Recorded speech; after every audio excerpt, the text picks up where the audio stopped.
100 mile দূরে থাকা ডাইনোসরও এই তাপ থেকে বাঁচতে পারেনি। এই মহাবিপর্যয়ে পৃথিবীর 90% প্রজাতি সম্পূর্ণরূপে ধ্বংস হয়ে যায় এবং পৃথিবীতে অবশিষ্ট 10% প্রাণীর মধ্যে কেবলমাত্র সেই প্রাণীরাই বেঁচে থাকতে পারে যাদের ওজন 30 কেজির কম ছিল। এর কারণ ছিল এই মহাপ্রলয়ে লক্ষাধিক জীব নিহত হয়েছিল এবং গাছপালা সমগ্র পুড়েই ছাই হয়ে গিয়েছিল, যার কারণে এখানে বেঁচে যাওয়া বড় বড় প্রাণীরা পর্যাপ্ত পরিমাণে খাবার ও পানীয় খেতে পারেনি। কিন্তু এই মহাপ্রলয় অন্য কোনো জীবের জন্য উপকারী প্রণীত হয়েছিল, অর্থাৎ চাষ ডাইনোসরের সমাপ্তি একটি ছোট প্রজাতির জন্য একটি সুবর্ণ সুযোগ নিয়ে এসেছিল।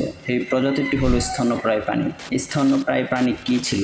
ডাইনোসরের শেষ হওয়ার পর আমরা কিভাবে টিকে থাকলাম?